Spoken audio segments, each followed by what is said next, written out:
hörmətli həmkarlar, hörmətli millət vəkilləri, icazənizlə 2026-cı ilin büdcə zərfinə daxil olan sənədlərin qısa təqdimatına keçim. İlk öncə bildirmək istəyirəm ki, Cənab Prezident tərəfindən 2026-cı il üçün müəyyən edilmiş büdcə siyasətinin əsas istiqamətlərini vurğulamaq lazımdır. Bilirsiniz ki, ölkə başçımızın siyasətində hər zaman Azərbaycan dövlətinin sosial-iqtisadi inkişafı, onun müdafiə qabiliyyəti, təhlükəsizliyinin qorunması və ölkədə sabitliyin təmin olunması ən ana istiqamətləri, xətləri təşkil edir. Buna görə də məhz 26-cı ilin dövlət və icmal büdcələri hazırlanan zamanı aşağıdakı ana prinsiplər rəhbər tutulmuşdur. İlk öncə büdcə paketi makroiqtisadi, fiskal və monetar sabitliyi təmin edir. Müəyyən edilmiş çərçivə bütün bu üç hədəfin ana istiqamətlərinə, ana parametrlərinə uyğun şəkildə hazırlanmışdır. Büdcə paketi çərçivəsində ölkəmizin müdafiə qabiliyyəti və təhlükəsizliyinin təminatı üçün müvafiq tədbirlər tam şəkildə nəzərə alınmışdır. Habelə ölkə başçımız tərəfindən hər zaman bəyan edilən əhalinin rifahı, hər bir Azərbaycanlının sosial rifahının təmin edilməsi istiqamətində də tədbirlər tam şəkildə müəyyən olunmuş və sosial tədbirlərin tam maliyyələşdirilməsi nəzərdə tutulmuşdur. Digər bizim ana hədəfimiz Qarabağ və Şərqi Zəngəzur iqtisadi rayonlarımızın inkişafı ilə bağlı görülən tədbirlərdir və bu çərçivədə böyük qayıdış proqramı, habelə digər bölmələr çərçivəsində işğaldan azad olunmuş ərazilərimizin bərpa edilməsi, ora vətəndaşlarımızın təhlükəsiz şəkildə köçürülməsi və onların firavan həyatına şərait yaradılması üçün bütün tədbirlər müəyyən olunmuşdur. Paralel olaraq ölkə iqtisadiyyatının inkişafı, davamlı kapital qoyuluşunun təmin edilməsi və infrastrukturun daha da yaxşılaşdırılması istiqamətində tədbirlər də ölkə başçısı müvafiq tapşırıqlarına uyğun olaraq büdcə paketində nəzərə alınmışdır. Habelə özəl sektorun dəstəklənməsi, vergi yükünün optimallaşdırılması istiqamətində də çoxsaylı tədbirlər nəzərə tutulmuşdur ki, çıxışın növbəti hissələrində biz o paketdə nəzərə tutulan ana tədbirləri də qeyd edəcəyik. Büdcəmiz hazırlanan zamanı ana hədəflərimizdən biri olan neft gəlirlərindən asılılığın azaldılması, ölkəmizin valyuta ehtiyatlarının qorunması da düşünürük ki, bu çərçivədə büdcə çərçivəmizdə təmin edilmişdir. Və eyni zamanda Azər müəllimin qeyd etdiyi kimi ölkə başçımızın tapşırıqlarına uyğun olaraq büdcə xərclərinin optimallaşdırılması, səmərəli xərclənmə metoduna keçid, eyni zamanda əsaslı izafi xərclərin qarşısının alınması istiqamətində də müvafiq çərçivə təmin edilmişdir. Əsas makroiqtisadi göstəricilərimizə gəldikdə, növbəti ildə bizim ümumi daxili məhsulun 134,1 milyard manat olması qiymətləndirilir. Bu, 2025-ci illə müqayisədə 2,19%lik bir real artımdır. Mən xüsusi olaraq vurğulayım ki, son 5 ilə nəzər saldıqda bizim ÜDM-imiz 36,7 milyard və ya 39,3% artmışdır nominal ifadədə. Real ifadədə isə bu 19%lik bir artım deməkdir. Eyni ilə biz qeyri-neft ÜDM-imizə baxdıqda növbəti ilə bu rəqəm 101,7 milyard və ya cari ilə müqayisədə 5%lik real artım olaraq qiymətləndirilir və son 5 ilin rəqəmlərinə baxdıqda ölkədə aparılan çox şaxəli islahatlar nəticəsində əldə olunan rəqəmlərimizə nəzər salsaq görürük ki, son 5 ildə bizim qeyri-neft ÜDM-imiz nominal ifadədə 63%, real ifadədə 34% artmışdır. Əlbəttə, bu çox ciddi və böyük rəqəmlərdir. Digər tərəfdən, xam neftin bir barelinin orta illik ixrac qiyməti növbəti il üçün $65 olaraq müəyyən edilmişdir. Bu, Azəri Light neftinin qiyməti olaraq müəyyən edilən rəqəmdir. Orta illik inflyasiyamız 4,8%, manatın məzənnəsi isə 1,7 manat $1 məzənnəsi ilə təsbit edilmişdir. Makroiqtisadi göstəricilərin davamı olaraq dövlət borcumuz barədə qısa məlumat vermək istəyirəm. Dövlət borcumuz cari tarixə 25,4 milyard manatdır və ya illik ÜDM-imizin 19,5%-nə bərabərdir. Cari ilə əvvəli ilə müqayisədə 2,2% bəndi daha aşağıdır bu rəqəm.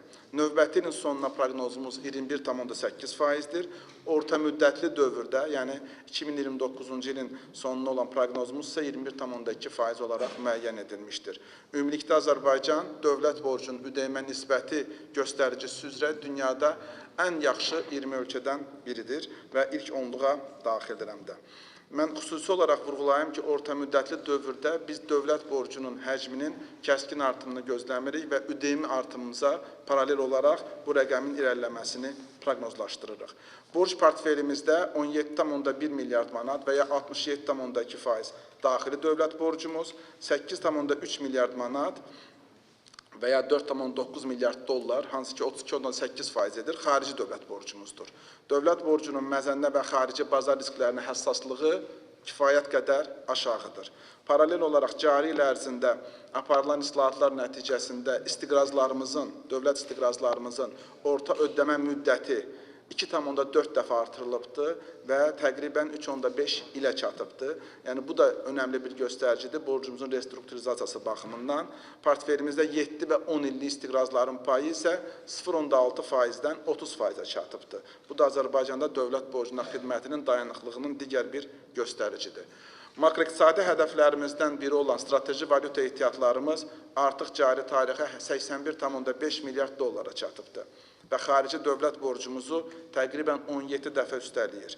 26-cı ildə neft fondunun gəlir və xərcləri balanslaşdırılmışdır. Təqribən 7,7 milyard dollar səviyyəsində və biz 65 dollar qiyməti ilə rezervlərimizin azalmasını gözləmirik. Neft fondundan büdcəyə transfer 25-ci ilə müqayisədə təqribən 1 milyard dollar azaldılmışdır. 29-cu ilə olan planlarımız, yəni bizim orta müddətli çərçivədə gözləntimiz ondan ibarətdir ki, bu rəqəmi daha da azaldacağıq və 29-cu ildə artıq neft fondundan dövlət büdcəsinə transferti biz 6 milyard dollara çatdırmağı planlaşdırırıq. Nəzərə almaq lazımdır ki, cari ildə bu rəqəm 8,5 milyard dollar idi. Yəni, bu da bizim makroiqtisadi dayanıqlığımız, fiskal dayanıqlığımız baxımından kifayət qədər önəmli rəqəmdir. Büdcə xərclərinə keçdikdə ilk öncə icmal büdcə xərclərimizi qeyd edək. İcmal büdcə xərcimiz 48,8 milyard manat məbləğində qiymətləndirilir. Bu, vurğulamaq istəyirəm ki, Azərbaycan tarixində rekord göstəricidir və ÜDM-də payı 36,4% olaraq qiymətləndirilir növbəti ildə. Qeyri-neft ÜDM-də payı isə 48% olaraq qiymətləndirilir və bu göstərici üzrə də biz kifayət qədər sağlam belə deyək, nəticəyə, göstəriciyə maliki. ÜDM-də payını qeyd etdiyim kimi 36,4%-dir. Dünya göstəricilərinə baxdıqda ən yüksək olan ölkələr 56-57% deməli çərçivəsində olur, ən aşağı olan ölkələr isə 15% çərçivəsində olur. Yəni, biz burada da kifayət qədər orta balanslaşdırılmış siyasət yürüdərək balansda orta mövqelərdə özümüzü qoruya bilmişik. Dövlət büdcəsinin xərclərinə gəldikdə isə bu 41,7 milyard manat olaraq proqnozlaşdırılır. Bu rəqəm cari ilə müqayisədə 300 milyon artıqdır. 24-cü ilin icrası ilə, faktı ilə müqayisədə isə təqribən 11% artıq olmaqla, yəni 4 milyard manat artıq olmaqla müəyyən edilmiş bir rəqəmdir. Bu rəqəm üzrə də mən istərdim ki, ötən dövr üzrə olan 5 illik göstəricini xatırladım. 22-ci illə müqayisədə 26-cı il bizim dövlət büdcəsimizin xərcləri 30% artım göstərir. 9,6 milyard manat. Bu da dövlət tərəfindən ayrılan vəsaitin büdcə xərclərinin genişləndirilməsi, əhaliyə sosial dəstəyin göstərilməsi, iqtisadiyyata dəstəyin göstərilməsi baxımından önəmli bir rəqəmdir. Cari xərclərimizə nəzər saldıqda, cari xərclərimiz növbəti il dövlət büdcəsi xərclərinin 60,3%-nə bərabər olacaqdır və 25,2 milyard manat məbləğində qiymətləndirilir. Bu rəqəm də 24-cü ilin faktı ilə müqayisə etdikdə 18% artıqdır, 25-ci ilin proqnoz göstərici ilə müqayisədə isə 407 milyon manat artıqdır. Və önəmli bir rəqəm qeyri-neft qaz daxil olmaları hesabına bizim cari xərclərimizin növbəti ildə 88,1%-nin qarşılanması gözlənir. 25-ci illə müqayisədə bu 7,1% bəndi artıqdır. Bu da bizim önəmli göstəricimizdir. Azər müəllim öz çıxışında qeyd elədi, cənab prezidentin bəyan etdiyi hədəflərdən biridir ki, cari xərclərimizin, büdcənin əsas müdafiə olunan xərcləri olan cari xərclərin qeyri-neft gəlirləri hesabına qarşılanması. Bu istiqamətdə sürətlə davam edirik və növbəti ildə bu nisbət 88%-ə çatırsa, 29-cu ildə bizim hədəfimiz bu sahədə 100%-ə çatmaqdır. Əsaslı xərclərimiz isə növbəti ildə 14,1 milyard manat və ya 34% olaraq proqnozlaşdırılır. Dövlət borclarına xidmət xərclərimiz 2,5 milyard manat və ya 5,9% qiymətləndirilir. Sosial yönümlü xərclərimiz isə 17,1 milyard manat və ya büdcə xərclərinin 41,1% olaraq proqnozlaşdırılır. Burada da xüsusi olaraq vurğulamaq istəyirəm ki, cari ilin proqnozu ilə bu 213 milyon manat, 24-cü ilin faktı ilə müqayisədə isə 2,5 milyard manat artıqdır. Son 5 ildə ümumilikdə sosial yönümlü xərclərimiz 4,4 milyard manat və ya 40% artmışdır. Bu da yenə də dövlət büdcəsinin sosial yönümlülüyünün ən önəmli göstəricilərindən biridir. Təhsil xərclərimiz növbəti il 5 milyard manat proqnozlaşdırılır. Bu da büdcənin 12%-idir. Vurğulayım ki, 24-cü ilin faktı ilə müqayisədə bu rəqəm 625 milyon manat və ya 14,3% artıqdır. Cari ilin proqnoz göstəricisi ilə müqayisədə isə 78,6 milyon manat artıqdır. Son 5 ildə təhsil xərclərimiz 1,3 milyard manat və ya 36% artmışdır. Burada haşiyəyə çıxaraq bəzi beynəlxalq göstəriciləri də bildirmək istəyirəm. Azərbaycanda bugün təhsil xərclərimiz bizim ümumi daxili məhsulumuzun 3,7% deməli kimi qiymətləndirilir. Dünya ortalamasında bu rəqəm 3,5%-dir. Büdcədə xüsusi çəkisinə də biz baxdıqda, bizim büdcəmizdə təhsil xərclərinin xüsusi çəkisi 12%-dir, dünya ortalaması isə bu rəqəmdə 10%-dir, postsovet ölkələrində isə ümumiyyətlə 9%-dir. Yəni, bu göstərici üzrə də Azərbaycan sırf təhsil xərcləri üzrə büdcədə kifayət qədər təminat yaratmışdır. Sosial müdafiə, sosial təminat xərclərinə gəldikdə, növbəti ildə bu rəqəm 4,9 milyard manat və ya 11,7% büdcənin deməli, belə bir rəqəmlə proqnozlaşdırılır. Cari illə müqayisədə bu 121,2 milyon manat artıqdır. Bu isə icmal büdcəyə baxdıq. Xüsusi olaraq vurğulayım ki, sosial müdafiə, sosial təminat və səhiyyə xərclərində biz qiymətləndirməni düzgün aparmaq üçün icmal büdcə rəqəmlərinə baxmalıyıq. Çünki hər iki komponent üzrə xərclərin böyük bir hissəsi icmal büdcə çərçivəsində, yəni icbari tibbi sığorta fondu və Dövlət Sosial Müdafiə Fondu xərcləri qismində proqnozlaşdırıldığına görə daha dolğun mənzərə icmal büdcəyə nəzər salındıqda görünür və biz icmal büdcəyə nəzər saldıqda görürük ki, sosial müdafiə, sosial təminat xərclərimiz ümumi daxili məhsulun təqribən 9%-nə bərabərdir və 25-ci illə müqayisədə 7,5%-lik artım, yəni 834 milyon manatlıq bir artım mövcuddur. Sosial müavinətlərə 3,2 milyard, sosial müdafiə fonduna deməli, dövlət öhdəliklərinin qarşılanması üçün ödənilən transfer qismində 1,7 milyard manat, ünvanlı sosial yardım olaraq 465 milyon manat, ictimai işlər üçün isə 141 milyon manatlıq bir resurs zərfi nəzərdə tutulmuşdur.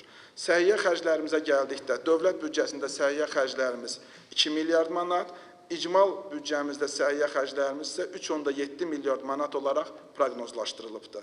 Beləliklə, biz müqayisələrə baxsaq, icmal səhiyyə xərclərimiz 25-ci illə müqayisədə 6,4% çox və ya 227 milyon manat çox, büdcə səhiyyə xərclərimiz isə 195 milyon manat və ya 10,7% daha çox proqnozlaşdırılmışdır.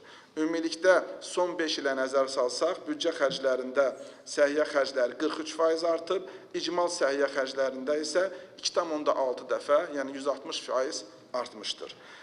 Burada da mən beynəlxalq deməli göstəricilərə nəzər salmaq istərdim. Qeyd edeyim ki, bizdə səhiyyə xərcləri ümumi daxili məhsulumuzun 2,7%-ni deməli təşkil edir. MDB ölkələri ilə müqayisə etsək, bu ən yüksək göstəricilərdən biridir.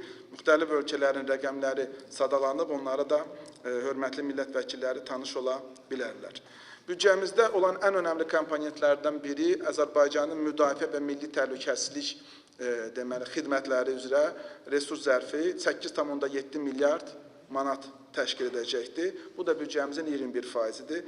Bu kifayət qədər böyük rəqəmdir və son 5 ildə bu rəqəm 3,8 milyard manat artıbdır, 1,8 dəfəlik bir artımdır. Amma əlbəttə ki, Azərbaycanın təhlükəsizliyi və müdafiə qabiliyyətinin gücləndirilməsi bizim ana hədəflərimizdən biridir və biz düşünürük ki, növbəti illərə də bu istiqamətdə bütün zəruri resurs zərfi yaradılacaqdır.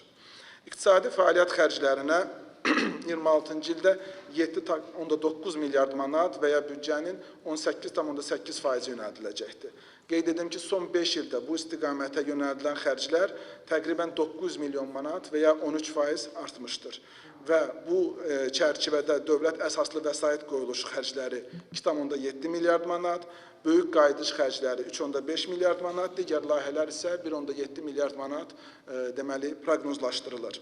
Xüsusi olaraq vurğulayım ki, bu istiqamətdə də əsaslı xərclərin büdcə payına görə də Azərbaycan büdcəsi kifayət qədər geniş təminatlar nəzərdə tutur və dünya ortalamasının üzərindəyik. Xüsusi olaraq nəzərə alsaq ki, biz Qarabağı, Şərqi Zəngəzuru yenidən qururuq. Bu xərclərin də maliyyə təminatı davamlı olaraq büdcədə nəzərdə tutulacaqdır. Bildiyiniz kimi, ölkə başçımızın müvafiq tapşırıqları ilə növbəti dövr üçün biz sosial-iqtisadi inkişaf strategiyamızı və böyük qayıdış proqramının növbəti mərhələsini hazırlayırıq. Ona görə də orta müddətli bizim büdcə çərçivəmizdə də bu istiqamətlər tam şəkildə nəzərə alınmışdır. Kənd təsərrüfatı xərclərimizə gəldikdə, kənd təsərrüfatı xərcləri növbəti il 1,2 milyard və ya büdcənin 3% olaraq qiymətləndirilir və bu rəqəm 2024-cü ilin faktı ilə müqayisədə 11,5% çoxdur, 25-ci ilin proqnozu ilə müqayisədə isə 1,5% çoxdur. Son 5 ildə kənd təsərrüfatına 302 milyon və ya 32,8% daha çox vəsait artımı təmin edilmişdir. Bu rəqəmin 1,2 milyardın 513 milyonu kənd təsərrüfatı subsidiyaları, 490 milyonu meliorasiyaya ayrılmış vəsait, 219 milyonu isə digər kənd təsərrüfatı tədbirlərinə yönəldilmişdir. Gördüyümüz kimi dövlət büdcəsinin xərcləri kifayət qədər əhatəlidir, müxtəlif istiqamətlərin maliyyələşdirilməsini təmin edir və əlbəttə ki, bu xərclərin maliyyələşdirilməsi üçün biz gəlirlər deməli komponentlərimizə də baxmalıyıq. Növbəti ildə bizim icmal gəlirlərimiz 45 milyard manat olaraq qiymətləndirilir. Bu da 2025 ilə müqayisədə 1 milyard manat, 2024-ün faktı ilə müqayisədə isə 3 milyard manat deməli 25 ilə müqayisədə 1 milyard manatlıq artım, 24 ilə müqayisədə 3 milyard manatlıq azalmadır. Azalmanın ana səbəbi neft deməli qiymətlərinin 24-cü ildə kifayət qədər yüksək olması, bilirsiniz ki, neft qiymətləri icmal büdcəyə təsiri daha çoxdur. Amma 25-ci illə müqayisədə isə 1 milyard manatlıq biz artım proqnozlaşdırırıq.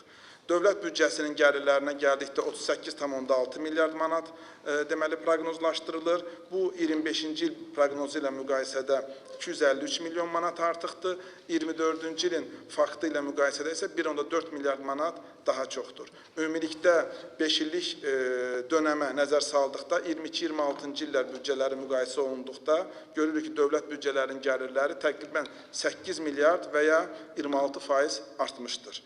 Ən önəmli artımlarımız və ən düşünürəm ki, büdcə baxımından, büdcənin sağlamlığı, dayanıqlığı baxımından önəmli rəqəmimiz qeyri-neft sektoru üzrə gəlirlərimizdir. Bu gəlirlər növbəti il 22,2 milyard manat olaraq qiymətləndirilir. Bu da büdcə gəlirlərinin 57,4%-dir.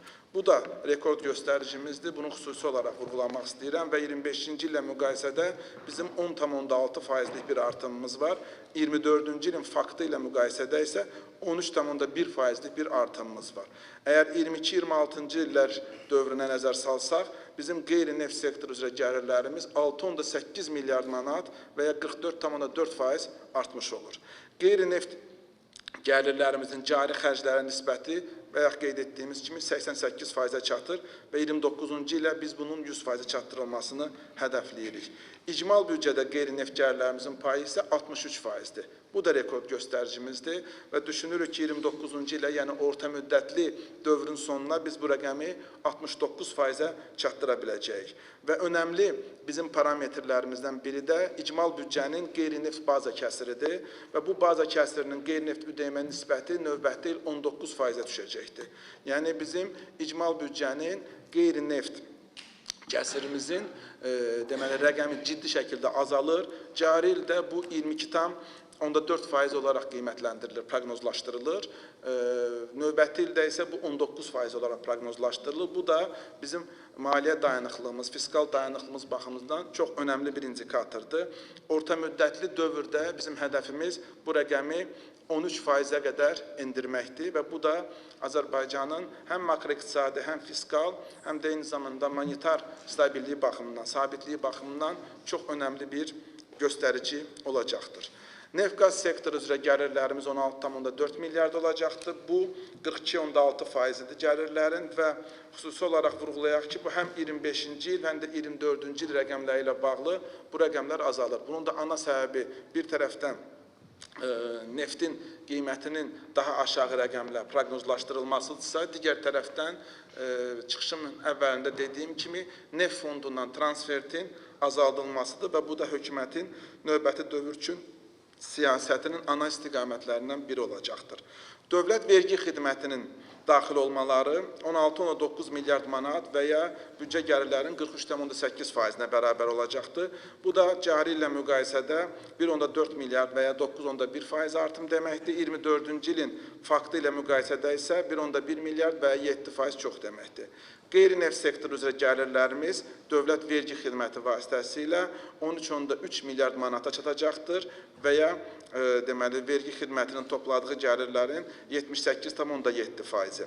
Və qeyri-neft vergilərinin qeyri-neft ödəyimdə nisbəti 13,1% olaraq proqnozlaşdırılır.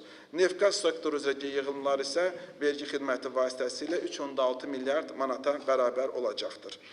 Bu da həm 25-ci ildən göstəricidən, həm də 24-cü ilin göstəricisindən daha az proqnozlaşdırılan rəqəmdir. Qeyd etdiyim kimi, bizim neft və qaz qiymətlərində azalma gözlədiyimizə görə.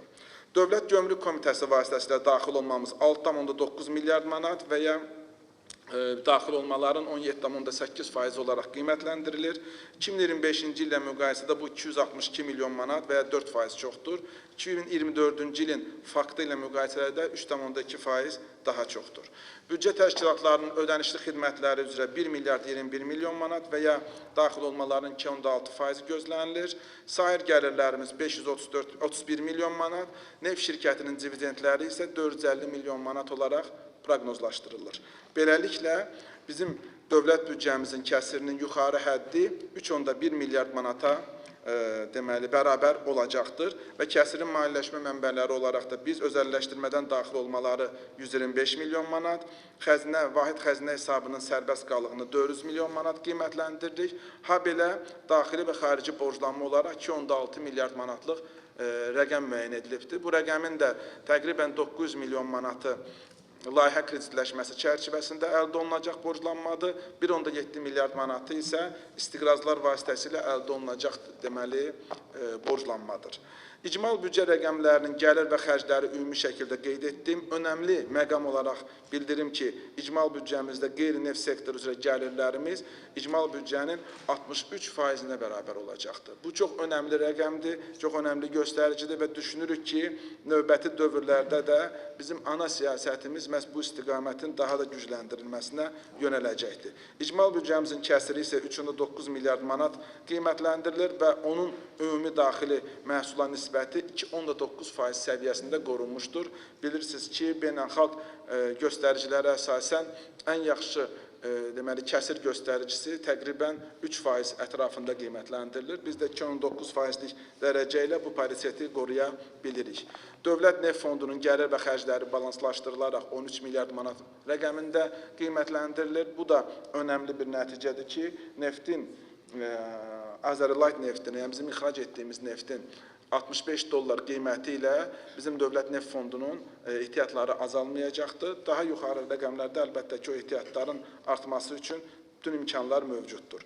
Dövlət Sosial Müdafiə Fondu, İcbari Tibbi Sığorta Fondu, İşdən Sığorta Fondu rəqəmləri zərfdə göstərilibdir və növbəti sessiyalarda bunlar daha geniş müzakirə olunacağına görə mən çox üzərində dayanmaq istəmirəm. Xüsusi olaraq bildirim ki, hər iki fondun deməli, gəlirləri, maliyyələşmə mənbələri daha da diversifikasiya olunubdur və həm DSMF-də, həm İcbari Tibbi Sığorta Fondunda onların xərclərinin maliyyələşdirilməsi üçün gəlir mənbələri sırasına onların öncəki ildə əldə etdikləri ehtiyatlar da daxil edilibdir. Xüsusi olaraq vurğulayım ki, Sosial Müdafiə Fondunun xərcləri 806 milyon manat 25-ci illə müqayisədə artırılıbdır. Bu 10,5%lik bir artım deməkdir və bu da əhalimizə göstərilən sosial xidmətlərin, sosial ödənişlərin, sosial təminatın tam şəkildə əhatə dairəsini təmin etməyə imkan verəcəkdir. Eyni ilə də icbari tibbi sığorta üzrə də bizim gözləntimiz ondan ibarətdir ki, xərclər 2.6 milyard manat məbləğində müəyyən edilməklə həm 24-cü il faktı ilə müqayisədə 407 milyonluq bir artım nəzərdə tutulubdur. Eyni zamanda 25-ci ilin gözlənilən rəqəmi ilə müqayisədə ciddi şəkildə artım nəzərdə tutulubdur. Naxçıvan Muxtar Respublikasının büdcəsinə qısa şəkildə toxunmaq istəyirəm. Gəlirlər 483, xərclər 483 milyon manat məbləğində müəyyən edilibdir. Önəmli istiqamət ondan ibarətdir ki, Muxtar Respublikanın gəlirləri cari ilə müqayisədə növbəti ildə 52 milyon manat və ya 24% artır. Xərcləri isə 22 milyon azalıbdır. Nəticədə dotasiya məbləğimiz 74 milyon manat və ya 26% azalmışdır. Bu da Naxçıvan Muxtar Respublikasında həyata keçirilən islahatların bariz nəticəsidir. Həm xərclərini optimallaşdırıblar, səmərəsiz xərclərin qarşısını alırlar, eyni zamanda özlərinin gəlirləri artması nəticəsində də dotasiya deməli 26% azalmışdır. Ümumilikdə növbəti dövrdə də qarşımızda duran ana hədəflərdən, ana istiqamətlərdən biri məhz orta müddətli xərclər çərçivəsinin və büdcə çərçivəsinin, habelə nəticə əsaslı büdcə proqramının ölkədə tam təmin edilməsidir. Bugün bizim 4 sektorumuz, yəni büdcənin 12 funksiyanal istiqamətindən, bölməsindən 4-ü məhz nəticə əsaslı büdcə mexanizmi çərçivəsində proqram deməli, büdcəsi çərçivəsində işlənilir. Növbəti dövrlərdə, orta müddətli dövrün sonuna biz düşünürük ki, ən azı 8 funksiyanal bölməmizi biz əhatə edəcəyik. Və beləliklə Azərbaycanın orta müddətli xərclər çərçivəsindən orta müddətli büdcə çərçivəsinə keçidini böyük ölçüdə təmin etmiş olacağıq. Eyni zamanda maliyyə intizamının gücləndirilməsi üçün xəzinə müşayiətinin bütün büdcə xərclərinə təmin olunması istiqamətində ciddi addımlar atılıbdır və cari ilin 9 ayının nəticələrinə görə mən bildirə bilərəm ki, artıq büdcə xərclərinin 99,2%-i tam şəkildə xəzinə müşahidə ilə əhatə olunur, ünvanlığı tam təmin olunubdur. Əlbəttə ki, 100% çatdırılması ilin sonuna qədər biz bütün proqramlarımızı hazırlayıq ki, bu istiqamətdə işlərimizi təmin edək. Eyni zamanda Azər müəllimin qeyd elədiyi məsələlərə toxunaraq vurğulayım ki, Cənab Prezidentin avqust ayında imzaladığı fərmana müvafiq olaraq ölkədə rəqəmsal maliyyə elektron sistemi tam şəkildə təmin olunacaqdır. Bu istiqamətdə ciddi işlər aparılır. Həm elektron büdcə, elektron mühasibatlıq, elektron müqavilə, elektron xəzinədarlıq, elektron risk əsaslı nəzarət və icmal və bu kimi elektron platformalar vasitəsilə mühasibatlıqdan tutmuş, cari büdcənin icrası və növbəti il büdcəsinin proqnozlaşdırılmasına qədər bütün bir sikl sırf elektronlaşdırılaraq bu istiqamətdə irəliləyişlər əldə ediləcəkdir. Və əlbəttə ki, büdcə xərclərinin səmərəli icra olunması, xərclərin daim optimallaşdırılması istiqamətində islahatlarımız da ardıcıl olaraq davam edəcəkdir. Mən büdcə zərfinə daxil olan digər sənədlər, xüsusilə vergi sahəsində olan sənədləri hal-hazırda geniş şərh etmək istəmirəm. Qısa şəkildə deyim ki, burada çoxsaylı yeni güzəştlər, iqtisadi inkişafımız üçün, eyni zamanda sahibkarlığımızın qorunması üçün çoxsaylı yeni güzəştlər və mexanizmlər nəzərdə tutulubdur. Düşünürəm ki, çıxışlardan sonra növbəti hissələrdə bunları daha geniş şərh edərəm. Çünki vaxt olaraq həddindən artıq çox vaxt aparmaq istəmirəm. Təşəkkür edirəm.